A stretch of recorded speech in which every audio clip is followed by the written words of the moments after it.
Lívia Braz, o negócio complicou aí, né, para o ministro Dias Toffoli. Muito bom dia para você.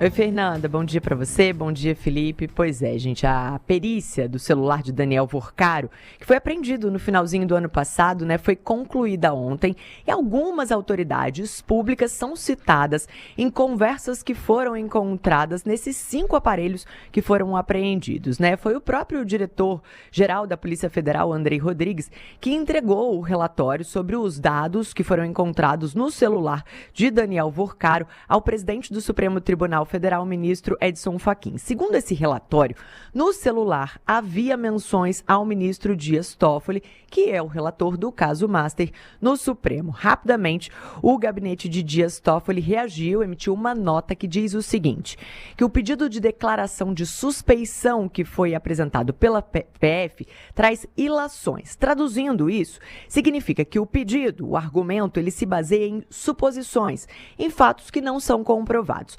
A nota ainda conclui dizendo que, juridicamente, a instituição não tem legitimidade para o pedido por não ser parte do processo. Quanto ao conteúdo do pedido, a resposta vai ser apresentada pelo ministro ao presidente da Corte, conclui a nota de Dias Toffoli, que foi divulgada ontem.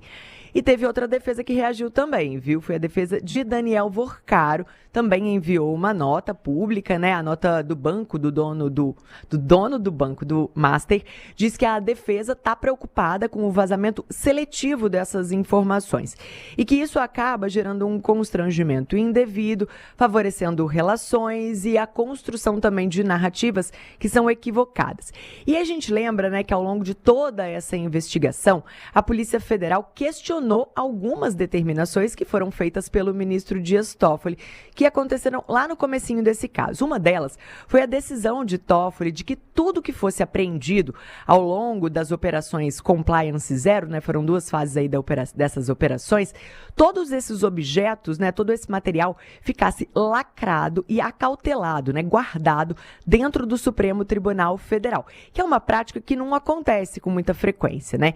Uma outra característica dessa investigação é que ela começou a tramitar na primeira instância e em dezembro do ano passado o ministro Dias Toffoli ele determinou que todas as novas medidas elas precisariam do aval dele para passar, ou seja, essa investigação passou para o Supremo Tribunal Federal e tudo, depoimento, oitiva, tudo isso teria que passar pelo aval de Dias Toffoli para poder acontecer. Por conta disso, a Justiça Federal também acabou enviando tudo isso, toda essa investigação, todo esse material para o Supremo Tribunal Federal, que desde então tem sido responsável aí por determinar esses depoimentos e conduzir toda essa investigação.